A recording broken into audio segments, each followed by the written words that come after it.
ચલો ઘસારા ચેપ્ટર નો આજે આપણે ત્રીજા નંબરનો દાખલો ગણવાના છીએ. ચેપ્ટર નંબર 2 દાખલા નંબર 3. હારૂન કોડાવાલા ઇન્ડસ્ટ્રીએ તારીખ 1 એપ્રિલ 2012 ના રોજ એક યંત્ર 2,75,000 માં ખરીદ્યું. આ યંત્રને ગોઠવવાનો ખર્ચ 15,000 અને કારખાના સુધી લાવવાનો ખર્ચ કેટલો થયો? 10,000 થયો. કંપની દર વર્ષે 8% લેખે સીધી લીટીની પદ્ધતિએ ઘસારો ગણે છે. 31 માર્ચ 2015 ના રોજ આ યંત્ર તેની ચોપડે કિંમતના 20% નુકસાનથી વેચી દેવામાં આવ્યું. 3 વર્ષની આમનોંધ, 3 વર્ષનું યંત્ર ખાતું તૈયાર કરો. જુઓ, સૌથી પહેલા યંત્ર આપણે ક્યારે ખરીદ્યું? 1/4/2012 ના રોજ યંત્રની શું કરી આપણે? ખરીદી. કેટલા રૂપિયામાં યંત્ર ખરીદ્યું આપણે? 2,75,000, 2,75,000 માં આ યંત્ર આપણે ખરીદ્યું. બરાબર ને? પછી આ યંત્રને ગોઠવવાનો ખર્ચ કેટલો થયો? 15,000 અને કારખાના સુધી લાવવાનો ખર્ચ કેટલો થયો? 10,000. તો એ એની અંદર શું થઈ જાય? પ્લસ થઈ જાય. ગોઠવવાનો ખર્ચ કેટલો? 15,000. પછી એને કારખાના સુધી લાવવાનો ખર્ચ કેટલો? તો એનો મતલબ યંત્રની પડતર કિંમત કેટલી કહેવાય? 3 લાખમાં યંત્ર કારખાના સુધી પડ્યું. એને કઈ કિંમત કહેવાશે? આપણી પડતર કિંમત કહેવાય. ચલો, આટલી ખબર પડી. યંત્ર આ દાખલાની અંદર એક જ વખત ખરીદવામાં આવ્યું છે, બીજી વખત ખરીદવામાં આવ્યું નથી. ઓકે, હવે આગળ શું કીધું છે? કંપની દર વર્ષે કેટલા ટકા લેખે સીધી લીટીની પદ્ધતિ ઘસારો ગણે છે? 8% લેખે. ઘસારો ક્યારે ગણવામાં આવે? વર્ષ પૂરું થાય 1/4/2012 થી લઈને વર્ષ ક્યારે પૂરું થશે? 31 માર્ચ 2013 ના રોજ. એ ટાઈમે શું ગણવામાં આવશે? પાછો ઘસારો ગણવામાં આવશે. કેટલા ટકા ઘસારો ગણવાનો? 8%. તો 3 લાખના 8% કરો એટલે કેટલો જવાબ આવે? 3 લાખમાંથી 24,000 બાદ કરો એટલે કેટલા વધે? 2,76,000 કિંમત થઈ ગઈ. એક વર્ષ પછી યંત્રની કિંમત કેટલી કહેવાય? 2,76,000. 2 લાખની કેટલી કહેવાય? 76,000 રૂપિયા કહેવાય. ક્લિયર? કોઈ ડાઉટ આની અંદર? ઓકે, પછી પાછો વર્ષ ક્યારે પૂરો થશે? 31 માર્ચ 2014 ના રોજ બીજો વર્ષ પૂરો થશે. ત્યારે પણ શું ગણવામાં આવશે? સીધી લીટીની પદ્ધતિએ ઘસારો કેટલો રહેશે દર વર્ષે? સરખો. 24,000 નો 24,000. 276 માંથી 24,000 બાદ કરો. 252 આવે હે ને? 76 માંથી 20 જાય તો 56. 56 માંથી 4 જાય તો 52. 2,52,000 આવે ને? ખબર પડી કે ન પડી? આ યંત્ર પાછું આપણે ત્રીજા વર્ષના અંતે 31/3/2015 ના રોજ શું કરીએ છીએ? વેચી દઈએ છીએ. 31 માર્ચ 2015 ના રોજ શું કરી દઈએ છીએ? તો વેચતા પહેલા ત્રીજો વર્ષ જ્યારે પૂરો થશે 31 માર્ચ 2015, સૌથી પહેલા શું ગણવામાં આવશે? એના ઉપર વર્ષનો ઘસારો ગણવામાં આવશે. કેમ કે એક વર્ષ આપણે એનો ઉપયોગ કર્યો છે. કેટલો ઘસારો આવશે પાછો ત્રીજા વર્ષે બી? 24,000. તો જવાબ કેટલો વધશે અહીંયા? 228 વધશે. 2,28,000. હવે આ યંત્રને આપણે 31 માર્ચ 2015 ના રોજ શું કરી દીધું? વેચી દીધું. નફા સાથે વેચ્યું, નુકસાન સાથે? નુકસાનથી. કેટલા ટકા નુકસાનથી? કોની 20%? ચોપડે કિંમત. તો જે તારીખે વેચ્યું એ તારીખેની ચોપડે કિંમત કેટલી કહેવાય? 2,28,000. 2,28,000 રૂપિયા ચોપડે કિંમત કહેવાય. 2,28,000 ના કેટલા ટકા નુકસાન કર્યું આપણે? 20%. તો અહીંયા નુકસાનથી વેચાણ કિંમતમાં શું થશે? ઘટાડો. ચલો, તો 2,28,000 ના 20% કરો. 2,28,000 મલ્ટીપ્લાય બાય 20%. કેટલા જવાબ આવે છે? 45,000 ને નુકસાન કર્યું. 45,600 રૂપિયા. 45,600 કેવી રીતે આયા? કે 2,28,000 ની કિંમત હતી, એના કેટલા ટકા કરવાના કેલ્ક્યુલેટરમાં? 20 અને ટકા. 2,28,000 નું યંત્ર હતું, 45,600 આપણે નુકસાન કર્યું. તો કેટલામાં વેચ્યું હશે? 2,28,000 માંથી 45,600 બાદ કરી દો. એની વેચાણ કિંમત કેટલી કહેવાશે? 1,82,400. 1,82,400 માં આ યંત્ર આપણે શું કરી દીધું હશે? વેચી દીધું હશે. ક્લિયર? ખબર પડી? ઓકે, આ તો આપણે ખાલી ગણતરી જ કરી છે. આપણે દાખલામાં શું કહેલું છે? 3 વર્ષની આમનોંધ અને 3 વર્ષનું યંત્ર ખાતું. ઓકે, તો પહેલા વર્ષમાં આપણે યંત્ર ખરીદ્યું. પહેલા વર્ષમાં યંત્ર ખરીદ્યું એની આમનોંધ થશે. પછી બીજી કઈ થશે? ઘસારાની. બીજી કોઈ આમનોંધ પહેલા વર્ષમાં છે? બીજા વર્ષની અંદર ફક્ત કોની થશે? ઘસારાની. બીજા વર્ષમાં નવું યંત્ર આપણે ખરીદ્યું નથી, બીજા વર્ષમાં નવા યંત્રનું કોઈ વેચાણ કરેલું નથી, ફક્ત કોની આમનું થશે? ઘસારાની. ત્રીજા વર્ષે શું થશે? ઘસારાની બી થશે, નુકસાનની બી થશે અને વેચાણ કિંમત વેચ્યું છે એની પણ થશે. એ ક્યારે થશે? ત્રીજા વર્ષની. ક્લિયર? ખબર પડી? ચલો તો આપનું આપણે કરી દઈએ.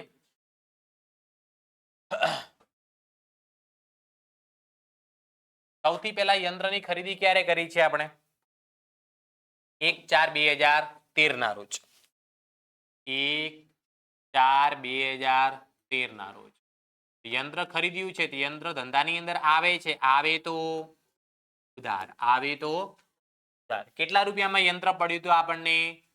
3 લાખમાં. યંત્ર કેટલામાં પડ્યું? 3 લાખમાં. બરાબર. ઓકે, તે કેટલામાં ખરીદ્યું હતું આપણે? 2,75,000. બરોબર ને? તો જે ખરીદ્યું ને એ બેંક ખાતે લખવાનું, જે ખરીદી કરી હોય એ કોના ખાતે લખવાનું, અને એના પાછળ જે ખર્ચો કર્યો હોય ને એ તે રોકડ ખાતે લખવાનો. એ કોના ખાતે લખવાનો? રોકડ. તો આના પાછળ આપણે ખર્ચો કેટલો કર્યો? 25,000 નો. 15,000 રૂપિયા ગોઠવવાનો ખર્ચ, 10,000 રૂપિયા યંત્રને કારખાના સુધી લાવવાનો ખર્ચ. એટલે કુલ કેટલા રૂપિયા આના પાછળ ખર્ચો થયો? 25,000. ક્લિયર? ખબર પડી? પહેલા વર્ષની અંદર યંત્ર ખરીદ્યું એની આમનોંધ થઈ ગઈ. પછી પહેલા વર્ષની અંદર પાછી કોની આમનોંધ કરીશું આપણે? ઘસારાની. 31 માર્ચ 2014 ના રોજ. 1 મિનિટ, આપણે યંત્ર ક્યારે ખરીદ્યું? 2012 માં ખરીદ્યું. 1/4/2012. તો અહીંયા કઈ આવશે? 31/3/2013. ઘસારો ગણીશું. ઘસારા ગણીશું એટલે શું લખાશે આમનોંધમાં? ઘસારા ખાતે ઉધાર. તે કોના ખાતે? યંત્ર ખાતે. 3 લાખના આપણે 8% ગણ્યા હતા. કેટલા રૂપિયા ઘસારો આવ્યો હતો? બગડ ચોગડ 24,000. 24,000. 24,000. પહેલો વર્ષ પૂરો થાય એટલે આ ઘસારા ખાતું બંધ કરીને ક્યાં લઈ જવાનું? ક્યાં લઈ જવાનું? નફા નુકસાન ખાતે. ક્યાં લઈ જઈશું? લખવામાં આવશે નફા નુકસાન ખાતે ઉધાર. તે ઘસારા ખાતે. Profit and loss account debit to depreciation account. Our answer will be 24,000. 24,000. 24,000. 24,000. પહેલા વર્ષની આમનોંધ પતી ગઈ. પહેલા વર્ષની આપણી આમનોંધ પતી ગઈ. હવે બીજા વર્ષની ફક્ત શું છે? ઘસારો જ. 31/3/2000 કયો આવશે? 14. ફક્ત કોની આમનોંધ છે બીજા વર્ષમાં? ઘસારાની. તો પહેલા લખીશું ઘસારા ખાતે ઉધાર. ઘસારા ખાતે ઉધાર. તે નફા નુકસાન ખાતે. નફા નુકસાન ખાતે. બીજા વર્ષે બી ઘસારો આપણો કેટલો રહ્યો? 24,000 અને 24,000. ઓકે, આ ઘસારા ખાતું બંધ કરી ઘસારો ધંધા માટે ખર્ચ હોવાથી ક્યાં લઈ જવામાં આવે? વર્ષના અંતે નફા નુકસાન ખાતે. લખીશું આપણે નફા નુકસાન ખાતે ઉધાર. તે કોના ખાતે? ઘસારા ખાતે. ઘસારા ખાતે. કેટલા રૂપિયા લખીશું? બગડ ચોગડ 24,000 અને 24,000. 24,000. 24,000. ચલો, બંને વર્ષની ઘસારાની આમનોંધ થઈ ગઈ. પહેલા વર્ષની આમનોંધ 3 આમનોંધ. બીજા વર્ષમાં કેટલી આમનોંધ થઈ? 2. હવે ત્રીજા વર્ષની આમનોંધ કરવાની છે. એની અંદર સૌથી પહેલા કઈ આમનોંધ થશે ત્રીજા વર્ષની અંદર? તો સૌથી પહેલા આપણે ઘસારાની આમનોંધ. કોની આમનોંધ કરીશું? તો ઘસારાની આમનોંધમાં 31 માર્ચ 2000 કઈ તારીખ આવશે? 14.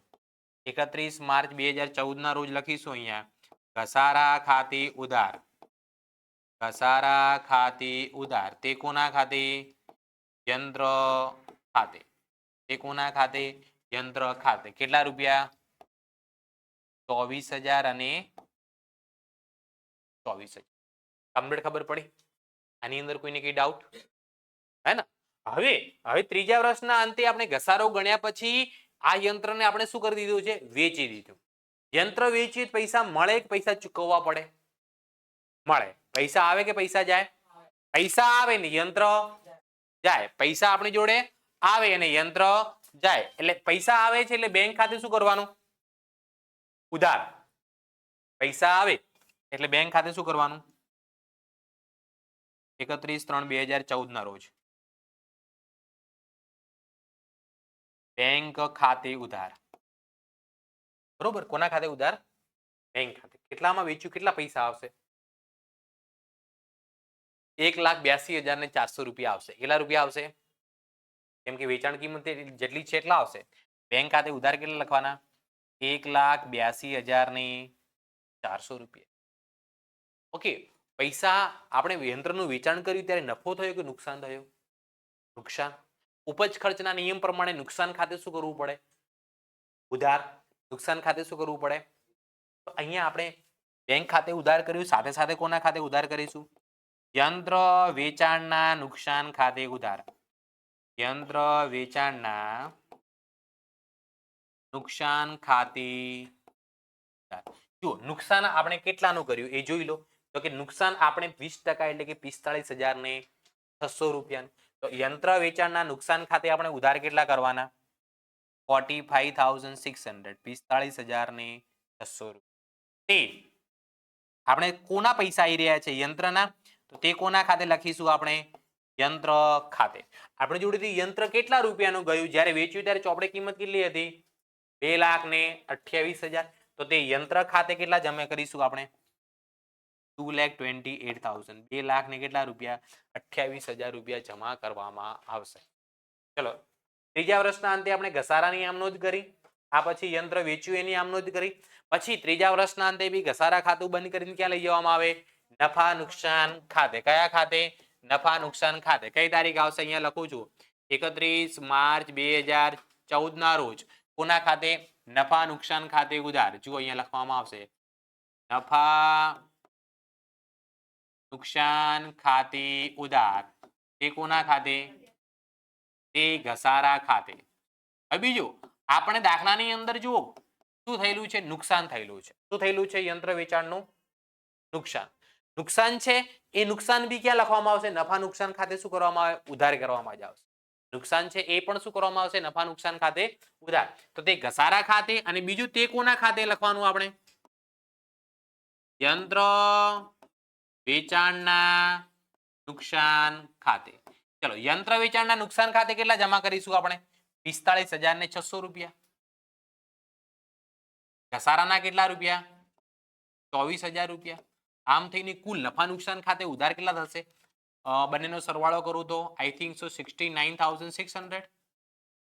45,600 વત્તા 24,000 કરો તો 69,600 જવાબ આવે કે નથી આવતો? આવે ને? ચલો, તો આ આમ નોંધમાં દરેકની કમ્પ્લીટ ખબર પડી કે ન પડી? પંકજ, ન પડી ખબર? બિલકુલ ન પડી. શું ન પડી ખબર? બોલો. શરૂઆત એટલે આમાં શું શરૂઆત કરીએ આપણે અલગથી? હે? ચલો, હવે જુઓ, બીજું આપણે આમનોંધ ગણવાની કીધી છે. આમનોંધ કરવાની. આમનોંધની અંદર યંત્ર ખાતામાં યંત્ર ખરીદી એની આમનોંધ થાય. બીજી કોની આમનોંધ થાય? ઘસારાની આમનોંધ થાય. અને ઘસારા ખાતું બંધ કરીને ક્યાં લઈ જવાનું? નફા નુકસાન ખાતે. અને યંત્રનું વેચાણ કરેલું હોય તો વેચાણની આમનોંધ કરવાની. ક્લિયર? ખબર પડી દરેકને? હવે આપણે બીજું દાખલાની અંદર શું બનાવવાનું કીધું છે? યંત્ર ખાતું તૈયાર કરો. તો આપણે યંત્ર ખાતું તૈયાર કરીએ. આ રહ્યું આપણું યંત્ર ખાતું. આવી રીતે બનાવવામાં આવે એ તો તમને ખબર જ છે. યંત્ર સૌથી પહેલા આપણે ખરીદી રહ્યા છીએ. તો યંત્ર ધંધાની અંદર આવે છે કે જાય છે? આવે છે. તો યંત્ર ખાતાની કઈ બાજુ લખાય? ઉધાર બાજુ. કઈ તારીખે ખરીદી આપણે? 1/4/2012 ના રોજ. હે ને? કેટલામાં ખરીદ્યું? 2,75,000 માં. રકમના કોલમમાં કેટલા લખો? અહીંયા 2,75,000. એટલે સામે પેમેન્ટ કર્યું હશે એટલે કોના ખાતે લખવાનું? અહીંયા બેંક ખાતે. અને બીજા આપણે ખર્ચો કર્યો એના પાછળ એ કોના ખાતે લખવાનો? રોકડ ખાતે. કેટલો ખર્ચો કર્યો આપણે? 25,000. ચલો, પહેલા પ્રશ્ન યંત્ર ખાતાની. આપણે સૌથી પહેલા યંત્ર ખરીદ્યું એટલે યંત્ર ખાતાની કઈ બાજુ? ઉધાર બાજુ. યંત્ર ખરીદી રહ્યા છીએ, સામે પેમેન્ટ બેંક થી કરીશું એટલે વિગતના કોલમમાં બેંક ખાતે 2,75 ને રોકડ ખાતે એના પાછળ ખર્ચો કેટલો કર્યો આપણે? 25,000. બીજું, વર્ષના અંતે પહેલો વર્ષ પૂરો ક્યારે થશે? 31 માર્ચ 2013 ના રોજ. એટલે શું ગણવામાં આવે? ઘસારો ગણવામાં આવે. આખા વર્ષની અંદર યંત્રનો આપણે ઉપયોગ કર્યો હશે એના ઉપર ઘસારો ગણવામાં આવે. તો અહીંયા કોના ખાતે લખીશું આપણે? ઘસારા ખાતે. આપણે દાખલાની અંદર ઘસારો કેટલા ટકા ગણવાનો કીધો? 8%. 8% ઘસારો ગણ્યો એટલે કેટલા રકમ આવી? 24,000 રૂપિયા રકમ આવી. ઘસારા ખાતે કેટલી રકમ આવી? પહેલા વર્ષની અંદર તો આટલી જ આમ નોંધ છે. પહેલા વર્ષની અંદર તો યંત્ર ખરીદ્યું ને પછી ઘસારો, એના સિવાય કોઈ નોંધ છે નહીં. તો પહેલા વર્ષ પતી ગયો, પહેલો વર્ષ પતી ગયો એટલે શું કરવાનો? આનો સરવાળો કરવાનો. તો હવે અહીંયા સરવાળો કેટલો થાય આનો? 3 લાખ રૂપિયા. ચલો આ બાજુ બી કેટલા લખું? 3 લાખ. 3 લાખ માંથી કેટલા ઓછા કરવાના? 24,000 રૂપિયા. ઘસારો ઓછો કરો એટલે રકમ કેટલી વધે? આ તો મિલકત છે. કયું ખાતું છે? મિલકતનું ખાતું. મિલકતનું ખાતું હોવાથી ક્યાં લઈ જવામાં આવે? બાકી આગળ લઈ ગયા. શું લખીશું અહીંયા? બાકી આગળ લઈ ગયા. પહેલા વર્ષના અંતે 2,76,000 યંત્રો વધ્યા, જેનો ઉપયોગ આપણે બીજા વર્ષની અંદર કરીશું. ઓકે, પહેલા વર્ષની આખરની બાકી એ બીજા વર્ષ માટે શું થઈ જાય? શરૂઆતની બાકી. પહેલા વર્ષની આ કઈ બાકી? આખરની બાકી એ બીજા વર્ષ માટે શું થઈ જાય? 1/4/2013 ના રોજ શું લખવામાં આવશે અહીંયા? બાકી આગળ લાવ્યા. કેટલા રૂપિયા? 2,76,000. 2,76,000 રૂપિયા. બીજા વર્ષની અંદર વાત કરીએ તો બીજા વર્ષની અંદર તો ખાલી એક જ નોંધ હતી, ફક્ત કોની? ઘસારાની. હે ના? આ દાખલાની અંદર બીજા વર્ષની અંદર કોની? ખાલી ઘસારાની જ એન્ટ્રી છે. તો વર્ષ ક્યારે પૂરો થશે બીજો? 31/3/2014 ના રોજ. કોના ખાતે લખવામાં આવશે અહીંયા? ઘસારા ખાતે. કેટલા રૂપિયા લખવામાં આવશે? 24,000. 24,000 રૂપિયા. કેટલા રૂપિયા? ચલો બીજા વર્ષની અંદર તો કોઈ આમ નોંધ હતી ખરી? એના સિવાય નોંધ હતી ના. તો હવે બીજા વર્ષનો આપણે ખાતું બંધ કરી દેવાનું. તો બીજા વર્ષનો સરવાળો કરો તો આ બાજુ સરવાળો વધારે છે. કેટલો સરવાળો વધે છે? 2,76,000. આ બાજુ કેટલા લખવામાં આવશે? 2,00,000 ને ચલો 2,74,000 માંથી 24,000 શું કરતો? 2,00,000 ને કેટલા? 52,000. કઈ તારીખ વધે છે? 31/3/2014 ના રોજ શું લખીશું? લઈ ગયા. બાકી આગળ લઈ ગયા. ચલો 2 વર્ષની કમ્પ્લીટ ખબર પડી ગઈ. હવે ત્રીજા વર્ષની શરૂઆતમાં, બીજા વર્ષની આખરની બાકી, ત્રીજા વર્ષની શરૂઆતની બાકી કહેવાય. 1/4/2014 ના રોજ શું લખીશું અહીંયા? બાકી આગળ લાવ્યા. કેટલા રૂપિયા? 2,52,000. 2,52,000. ક્લિયર? ખબર પડી? હવે ત્રીજા વર્ષની અંદર આપણે નોંધ કરવાની છે. ત્રીજા વર્ષની અંદર સૌથી પહેલા કોની નોંધ કરવાની? ઘસારા. ત્રીજા વર્ષના અંતે આપણે શું ગણ્યો? ઘસારો. ત્રીજો વર્ષ પૂરો ક્યારે થાય છે? 31 માર્ચ 2015 ના રોજ. કોના ખાતે લખવામાં આવશે અહીંયા? ઘસારા ખાતે. તો ત્રીજા વર્ષનો ઘસારો કેટલો આવ્યો આપણો? 24,000 રૂપિયા. ત્રીજા વર્ષના અંતે પછી ઘસારો આપણે ગણ્યો, પછી આ યંત્રને આપણે શું કરી દીધો? વેચી દીધો. શું કરી દીધો? યંત્ર ખરીદીએ તો યંત્ર ખાતાની કઈ બાજુ લખાય? ઉધાર બાજુ. તો યંત્રનું વેચાણ કરીએ તો કઈ બાજુ જાય? જમા બાજુ. યંત્રનું વેચાણ કરીએ તો કોની ખાતે? જમા બાજુ. એ કોના ખાતે લખીશું આપણે? પહેલા તો વેચીએ એટલે પૈસા આવે. પૈસા આવે એટલે સામેવાળો ખાતો કયો હોય? બેંક ખાતે. કયો હોય? ઓકે, નફો કરીને વેચ્યો, નુકસાન કરીને વેચ્યો? નફો કરીને વેચ્યો, નુકસાન કરીને? નુકસાન કરીને. નુકસાન એ નફા નુકસાન ખાતે શું થાય? ઉધાર થાય. નુકસાન એ નફા નુકસાન ખાતે શું થાય? ઉધાર થાય. નફા નુકસાન ખાતે ઉધાર થાય તો યંત્ર ખાતે શું થાય? જમા થાય. શું થાય? યંત્ર ખાતે. તો અહીંયા લખીશું આપણે નફા નુકસાન ખાતે, જે નુકસાન કર્યું છે તે. ચલો તો હવે બંનેની રકમ લખી દઈએ. જુઓ આપણે નુકસાન કેટલું કર્યું? 45,600 રૂપિયા. વેચ્યું કેટલામાં? 1,82,400 રૂપિયામાં. તો અહીંયા આપણે નુકસાન કેટલું? 45,600 રૂપિયા. નફા નુકસાન ખાતે આપણે કેટલા લખીશું? 45,600. વેચ્યું કેટલામાં? આપણે 1,82,000 તો એટલા રકમ કોના ખાતે લખીશું? બેંક ખાતે. 1,82,400 રૂપિયા. આની અંદર કમ્પ્લીટ ખબર પડી? કોઈ ડાઉટ? હવે જો આપણે યંત્ર વેચી દીધું તો નિયમ પ્રમાણે યંત્ર વેચ્યું તો યંત્ર આપણી જોડે વધશે ખરી કઈ હોય? તો હવે આનો સરવાળો કરશો ને તો બંને બાજુ સરવાળો કેવો થઈ જશે? સરખો થઈ જશે. કેમ કે આપણી જોડે કોઈ યંત્ર વધ્યો નથી. તો ઉધાર બાજુનો સરવાળો કેટલો થાય છે? જોઈ લો. 252. તો જમા બાજુ બી કેટલો વધવો જોઈએ? એટલે હિસાબ શું થઈ ગયો? ચૂકતે. આ બાજુ 252 થઈ ગયો એટલે બંને બાજુનો હિસાબ સરવાળો સરખો થયો એટલે કોઈ બાકી વધતી નથી. કોઈ પણ પ્રકારની બાકી વધતી નથી. કમ્પ્લીટ ખબર પડી? તો આજે અત્યાર સુધી આપણે 3 દાખલા ગણ્યા, એની અંદર એક જ યંત્ર હતું.